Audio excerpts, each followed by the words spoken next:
Welcome back to the podcast. It's 2024, and this is a new year for us. I'm excited for this new year for a lot of reasons. I think we have a lot of opportunities that are before us here. But let's go around the room. It's been a little bit of a break. What in the world did you do over the last holidays? It's good to see you guys. Happy birthday, Dustin. Thank you so much. Yeah, thank you.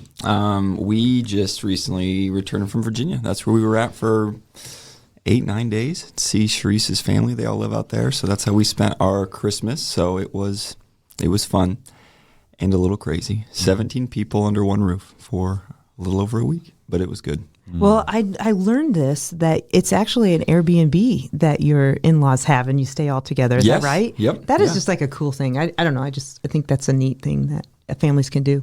What'd you do, Brant? That sounds like a nightmare to me. Let's just be just real. admit How big is this roof? That's what I want to know. Right. 17 people's a lot of people, Dustin. How many days are we talking?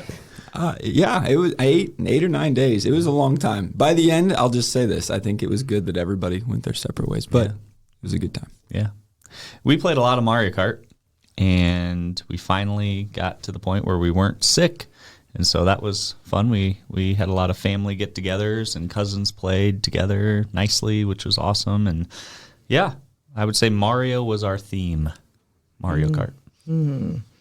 Chris, We had a number of Christmases, probably like a lot of you. You had multiple sides of the family. This year we got to have Christmas with our grandson. So kind of immediate family. That was a new phase for the Knight household. Our wedding anniversary falls over this time frame too. So we were married 29 years on December 30th. Sean and I snuck away to one of our favorite places up north where our cell phones don't work very well, and just had a quiet 4 days of sitting by a fire, napping, reading, napping, going for a walk, napping, and some more of that. So it was just a great break. Quiet.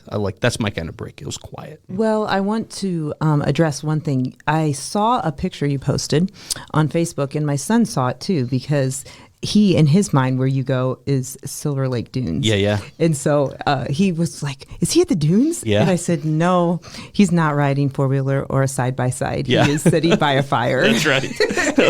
Sean and I, we actually walked out to the lake. We're like, yep, saw it. It's cold. Let's go back. Let's go back inside. Oh, Yeah, what'd you do, Angie? Well, I went to a little warmer beach, but not really that warm compared to what normally would be right now down in Fort Myers, actually Naples. It was pretty chilly. I would say 67 to 72. 72 is Wow. Ouch. Awful. Sorry. Well, It's hoodie weather. And what did Yes. you do a lot down there, Angie? Well, I walked a lot. I put about 25,000 steps in a day just because I enjoy doing that. And that's kind of what I do. And I know that many of you have tried to get me as a tennis player into this game called pickleball. And I am converted. I played probably hours of pickleball. She's arrived, y'all. Yes, I have. And Old person tennis. Yes, it is. But the cool thing is, you have to understand, the kids and I and Dan were there, and they had never seen me so happy, they said, because I have always wanted to go on vacation. We have beautiful tennis courts where we vacation, and I've tried to play tennis with our kids because if you don't know, listener, I was a tennis coach for 13 years. I played at college level, and so I really, really wanted some kids that play tennis, and I didn't get one. Got some swimmers. I got swimmers, but no tennis players. So Can you now swim? I have. No. Well, I swim, but no, Don't say not that like publicly. that. No. Well, I mean, like swimming, yes, I can rescue myself, but From the shallow end. but I am not like my kids. Yeah. So, anyways, long story short, yes, I'm going to go and probably join a pickleball club somewhere, and I've even mentioned that we should start one here in Wakarusa. Oh, wow. Well, Can you Dustin imagine and us? I will be playing at the tennis court because we're still 35 and under. I'm not good at ping pong. I can't imagine pickleball. And my biggest Tyler and I will be playing at the tennis court. my biggest gripe with pickleball is why is it called pickleball? Yeah. Tennis and ping pong and then pickleball. I don't know who came up with the name. That's actually a really good question. Okay, Next podcast, we'll answer that question. I have a hypothesis. Obscure Before we sports answer names. the question, here's my thought on it. I think it was a physical education game that some teacher made up, and it became a phenomenon. Oh, that's my a prediction. smart teacher. That's my prediction. Teachers. Because I remember playing pickleball in middle school PE. Oh, man. Mm-hmm. Well, see, I kind of think that we're going to do this Don't look at at me some like that, point. Dustin, We're going like to you don't buy believe like a me. little net that sets up, and we're going to say anybody in. And Does this We're good. podcast have fact checkers? yeah, Seems like something a teacher would say. Somebody's Yes. looking it up right now, and they're like, Brant's a smart guy. well, here's the deal. This is one of our favorite days of the week to get up here in this room and hang out together and catch up together. Wouldn't you guys agree? Yes. Yes, Yeah, mostly. mostly. And it's and as Brant already alluded to, it's Dustin's birthday. Dustin's the big 3-5 today. He can officially be the president of the United States of I America. could. Yeah. I'm going to choose to sit this one out, but I could. Just knowing that I could, that's an exciting feeling. EV 2024. There you go. You're growing up, Dustin. What's your slogan? Uh, What are you running on? What can, don't- what can Miami you promise Dolphins. us?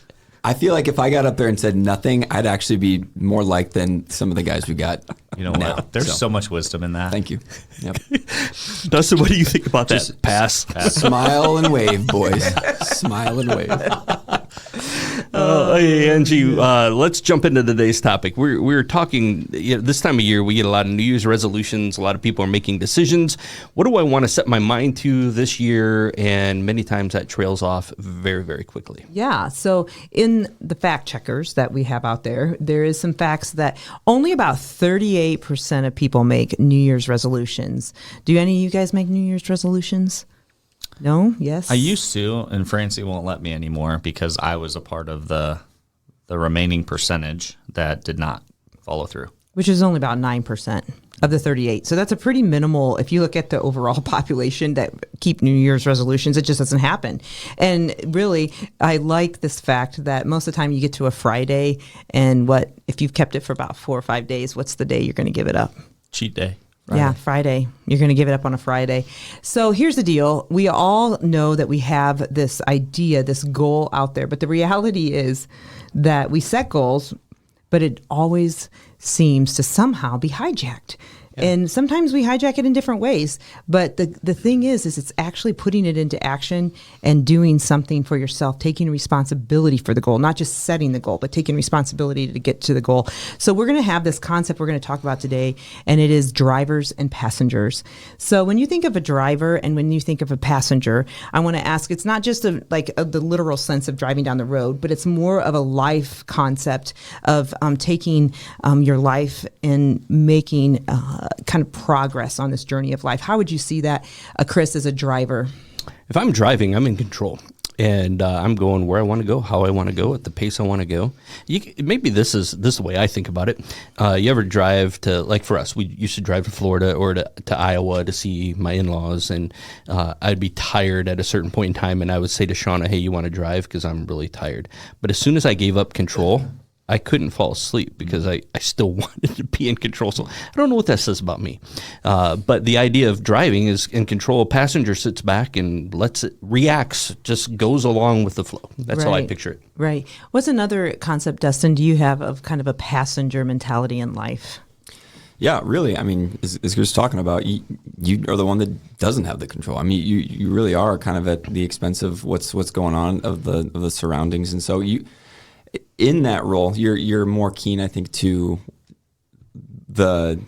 what's actually happening, some of the mistakes that maybe the driver makes or doesn't make, and things like that. So I think it's easier to be kind of observing and to be judgmental, that kind of a thing. Yeah. Well, Brant, you've been in the classroom a long time, and so you've seen kids, you've seen adults, parents, and all of these things. And so I want to just give me a perspective of how you see this playing out maybe in families' lives, of how drivers and passengers, it's not just a concept for an individual, but for a family. Yeah, I mean, kids are kind of forced to be passengers in a lot of ways, right? They go in the direction, at least when they're young, they go in the directions we're leading them.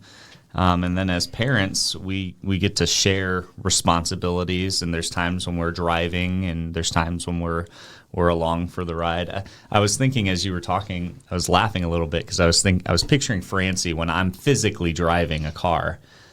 We get lost all the time, like all the time, or I miss an exit, and Dustin's making a face like he understands that that's probably true. But she laughs at me, and then she starts like saying things like, this happens all the time. And then I get upset And then the boys are in the back and they're like, it's okay, Dad. Like, it'll be all right. And my mom's like, or Francie's just like dying laughing. She can't hardly talk.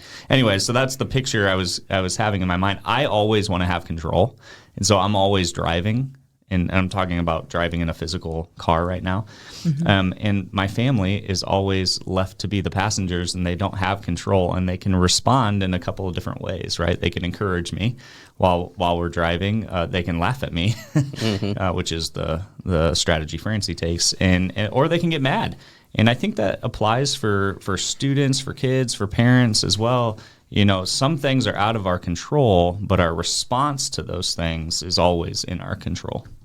You know, if you even look at this through a leadership lens, a leader, driver, that type of a personality, I think it's really easy sometimes for followers or passengers or those who are not involved in that leadership moment to blame, to say, well, I would do it differently. I wouldn't do it like that. This isn't my fault. I want it like this.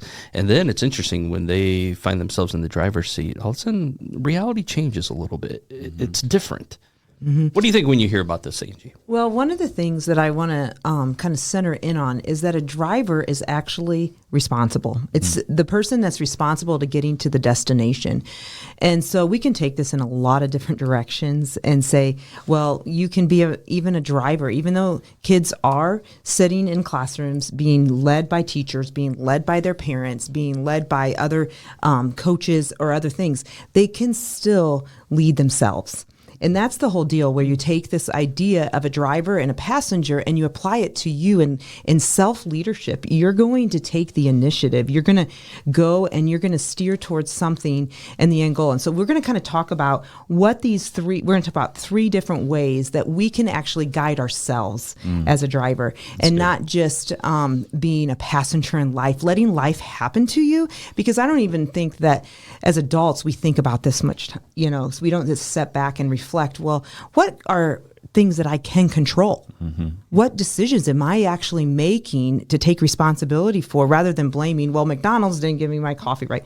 Well, I make my coffee at home. I'm just saying that's just a simple example, is that passengers do blame others, but a driver takes responsibility and leads themselves. So our first concept we're going to talk about is our mindset. So if we go into a lot of things in life, what is a bias that we often have? It's pretty, negative, right? We go negative pretty fast. How do we look at life and drive ourselves? What is the most single big factor that you guys think, Dustin? What is one of the most biggest factors you see to having control of your mindset and moving forward in the right direction? Yeah, I mean, I really do think it's a choice of attitude. I mean, because a lot of things are going to happen that we can't control. We all know that. I mean, with family, with job stuff, just life in general. As you go throughout your day, there's going to be things that happen that you were not planning on, that you weren't expecting, that just happen. And so I think Brant was hitting on a little bit, but just the idea of how we respond in those moments. And yeah, we can be negative, and we can, and we may have every reason to be upset about something, but I think choosing to be positive, choosing to have a good attitude and things like that happen is going to go a long way. And it says a lot about us, because there's not a lot in life that we can control, but we can control our attitude and our effort. And so I think when we think about the things that happen and our attitude that goes with it, especially as we talk about like just in relation to being a Christ follower, what that means and how that's going to portray us to other people, when they see us, be like, man, you have every reason to be upset and you're not. Why are you not upset? Or why are you responding like that? It gives us a good opportunity. Did you guys watch the national championship game last night? Dustin, you did. Until about 10:30. I did not. Wow. Sorry. I didn't watch the final. QB1 did not watch football. I mean, interesting. There was the story that they kept referring back to, the Harbaughs. And it was Jim and John's dad who would often say something to the effect, and do you remember that line exactly? But it's something like, he would say something to them to the effect of, does anybody have it better than us, or something like that? Right. And so whether it was going out to, I think they said, hey, we're going to go shovel snow today. Wow, does anybody have it better than us? No way. That idea is a mentality. It's we're going to choose to see, even in the things we don't really want to do right now, we're going to change our attitude and come into it with a mindset of positivity. I think that was really, that one stuck with me, even as I was knowing we were going to talk about some of these topics today. That stuck out last night. there was a podcast, and it was like a Joe Rogan or something like that podcast, and he was saying that one thing that's ingrained or ironed in his memory is a motivational speaker that was talking about all these negative things happening to him in life, and his response to every negative thing that's ever happened to him was one word, and it was good. And it was all about this idea of, I'm glad that happened because now I have the opportunity to do this. Mm-hmm. Oh, I didn't get that job? Good.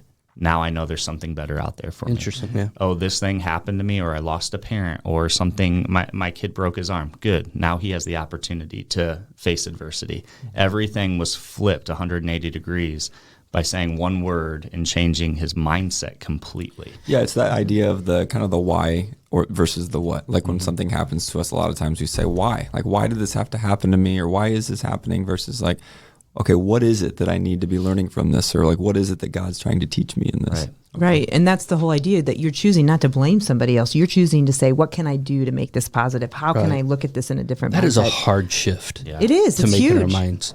And yet at the same point, with so many things that we can't control in life, it's the only thing we really can control is how we react. Yeah, and I think it's really important that we teach our kids this really early, because this is important when they're like 6, 7, 8, 9 years old and just experiencing life and hard things and well, it's negative. I don't like this person, or I don't, everything's negative, but it's not the other person's fault. It's, hey, what can I do to make this better? How can I become a better friend? How can I become a better sister or brother?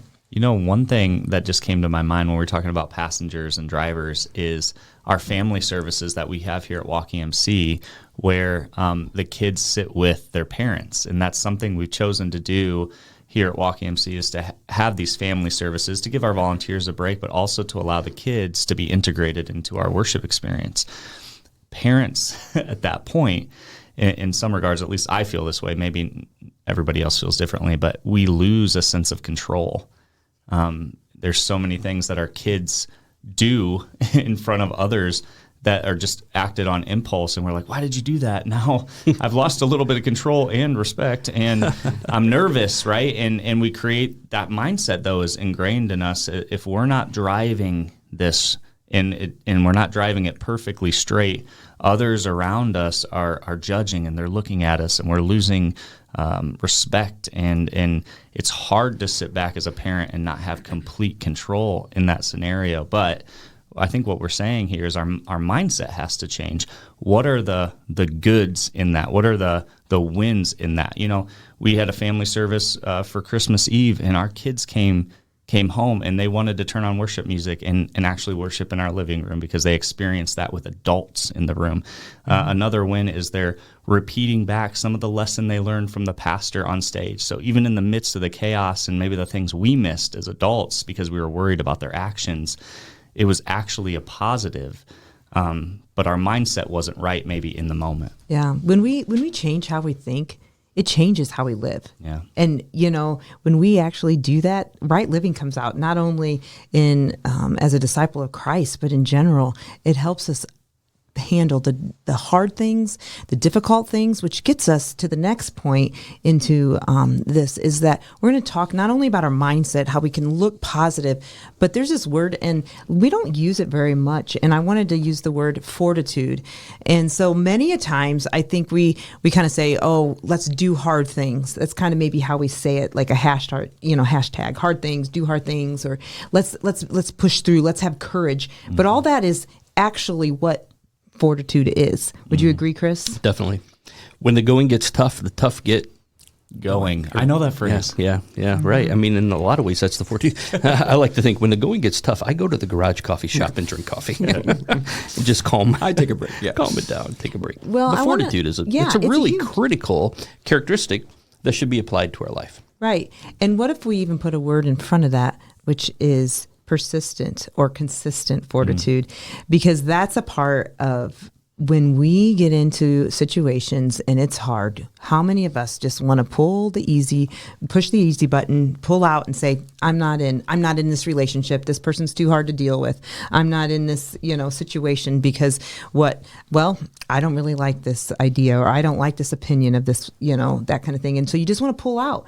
But consistent and persistent fortitude, that's a whole different mentality. What do you guys think about that? Yeah, you fight for what matters, in your life, and the things that do matter, you're gonna fight for, and you're gonna put forth that effort and energy towards. So whether it's your family, your beliefs, whatever it may be, I think that's the mindset and the attitude you have. Is when you face those hard situations or circumstances, that you just get to a point where you're like, you know what, as hard as this is, I know that I have to keep moving forward. I have to, and I think that's why it's so important to surround yourself with people that maybe have gone through similar situations, or to ask for help, and it's not a like I'm going to pull myself up by my bootstraps kind of a thing, with like mentality of like isolation, or I can do it on my own.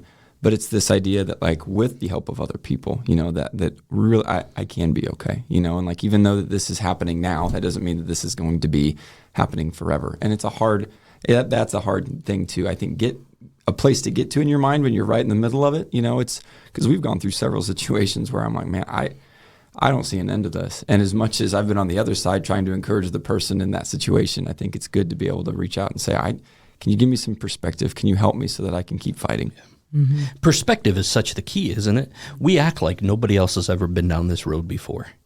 I tell this story at different times on a Sunday morning, but when I had the experience to be in Africa, and every so often in Nigeria, we would get pulled over, and somebody would just jump out in front of our van or throw something in the road, make you stop, and then they would point AK-47s at us and start talking in a language I did not know. And I remember sitting next to the guy that I was hanging out with on this trip, and who was Nigerian, and I said, I don't know how you do this. I don't know how you do this every day. And he said, you know what your problem is? And I thought, oh, this is going to get good. Yeah, tell me what my problem is. He says, you Americans, you're always praying for peace and protection. We don't understand what that looks like. We just pray for boldness in the face of these types of things. Wow. And I thought, wow, that is perspective. That is fortitude. Because we act like, well, I'm offended. It's my American right to not have to face anything hard. That is not life. That is not reality. But we act like that is our mentality. Right. And I want to throw this out to the listeners that are parents. This is really hard to teach your kids, but it's so important. When I say this is because, a lot of times right now, Cole last night, just for reality's sake, we sat down at the dinner table and Katie's over doing a whole bunch of homework, and Cole looks at me and goes, I don't have any homework. Isn't that awesome? And I'm like, well, it is, but why don't you have homework? Well, she's taking the AP class and I'm not, And I only say this is that the reality is that our kids often choose the easy way. And Cole's not choosing the easy way. That's just where his track is in school, because, they tell us all what to do and when to study and all that. But the idea is that we have to ingrain in our kids to choose the hard. And that is really hard. And parents have to allow that to happen. On our break, I was reading an article, and it was something to the extent of this, where it was talking about how college graduates are having a harder and harder time getting jobs because some of them have their parents going to the interview with them. And I said, you cannot be serious. And I'm reading this, and I thought, can you imagine a parent going to an interview with, I just want to talk about my kid here and let you know. But that's the mentality. I have to bubble wrap my child and not let them experience anything hard. Well, they don't ever develop fortitude at that particular point in time. They don't develop the resilience that's required. I think we're doing a huge disservice. Yeah, well, I also think it depends on the kid too. Like every kid's different. And so as parents, the deal is they have to be able to absorb the hard and actually learn from it versus like be destroyed by it, because there's a difference. Some kids do get destroyed by something that there is maybe beyond their understanding. So I think as parents, we have to have discernment and allow the hard to happen and not rescue, but also allow them to choose some things that are hard to do. Yeah, it's the idea of like not just pointing out the problem, but actually offering a solution. Because I think sometimes when we talk about with our kids, hey, well, life's not fair, and then that's the only lesson that they're understanding is like, well, then they are going to be bitter towards some things that happen to them. But if you say, you're able to explain every situation to them and how it doesn't always pan out, and this is, maybe this is why or this is why not, and I think that will help them. Have you guys seen the movie about Serena and Venus Williams, the tennis movie? This really has me thinking about that movie a lot because the whole movie, so we didn't know anything about it before we started watching it other than it's a story of, we're more familiar with Serena Williams. And most of the story was about Venus. And at the end, or near the end, their dad, who was primarily their biggest supporter in a lot of ways, and their mom in a lot of ways, going through this journey and getting them connected to the right clubs and with the best coaches.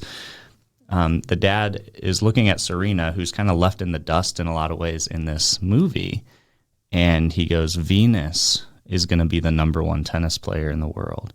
But then he gets down on her level and he goes, but you're going to be the greatest to ever play.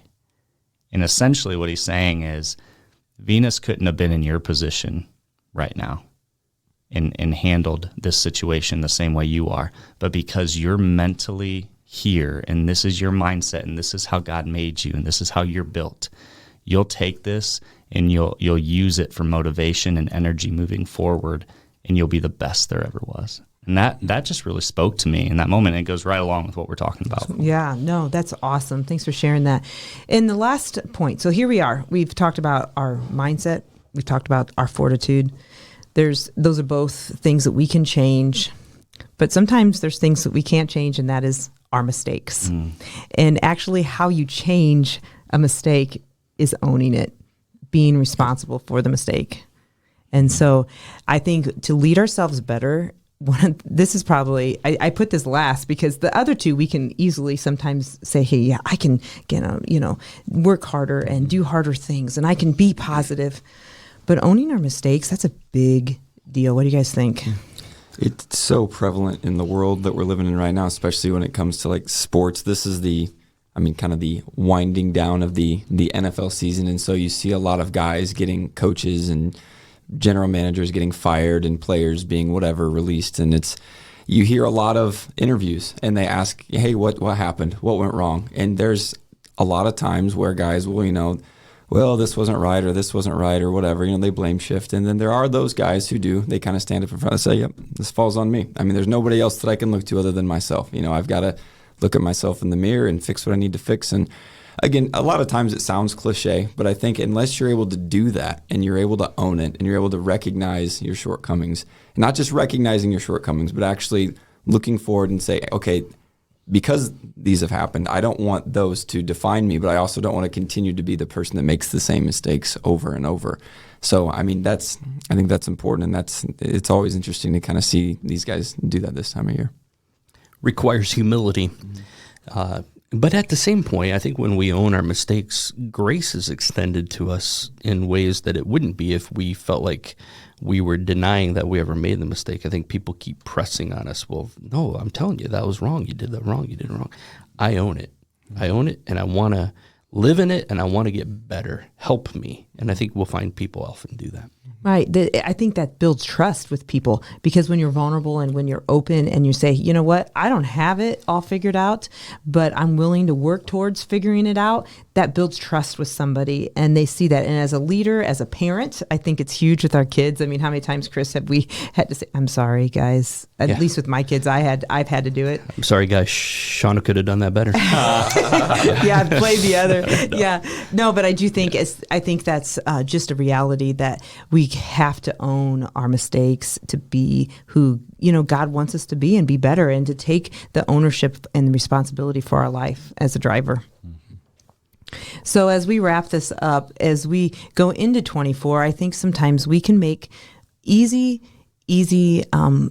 baby steps is what I say. When I say easy, a baby step isn't something that you're doing, like making, I'm going to write this huge goal down and I'm going to get to this point by March of 24 and I'm going to do this. But maybe it's just simply taking one thing today that you would have easily had a negative mindset and say, I'm going to change it to be positive. Would you agree? Right. Yeah. It's the idea that our days aren't necessarily filled with the 3 or 4 big choices we have to make, but it's the hundreds of little ones that go a long way. Yeah. Hannah Bruncher would say, don't ever discount the first mile. If we look at it like a marathon, don't ever discount the first mile. It's important. It's your first step. It's your baby step. Yeah, the baby step that takes us into this new year. Chris, what do you think about us as an individual, but also as parents, as a church, and we go into this new year to have these concepts kind of go before us? I think you even shared a little bit on Sunday about knowing and doing, and I think the doing part is kind of key. Yeah, I think we know a lot of things, but I think our actions don't match what we know. And I think this goes right along with it. It's taking responsibility for the things we know and actually making them flesh out in our actions. I think it's a really good topic. I think it's something we can honestly focus on for 365 days in 2024. And I think we would look back, if we really started to take some of these strides, I think we would look back and see that we've come a long ways if we would apply a lot of these principles to our life. You agree? Yes, agree. Yeah, well, we want to thank you for taking time today to join us on this latest episode. I'm excited about 2024, you guys. It's going to be a great year. And we hope that you stay tuned with us. The podcast has some different things coming in this year, and we're looking forward to our latest episode dropping here soon. And keep in touch. Keep in touch on social media. Watch for these to drop. Share them with a friend. As a church, I'm excited for where we're heading in 2024. If you don't have a church family and to live in the Walker area, we'd love to invite you to Walker's Missionary Church. We want to walk with you. We want to help you on this journey. We need help, and we want to help others. That's about this journey of following Jesus. And so if we can be a part of your life, let us know. We would love to partner with you. Until next time, we wish you all the grace and peace the Lord has intended in your life.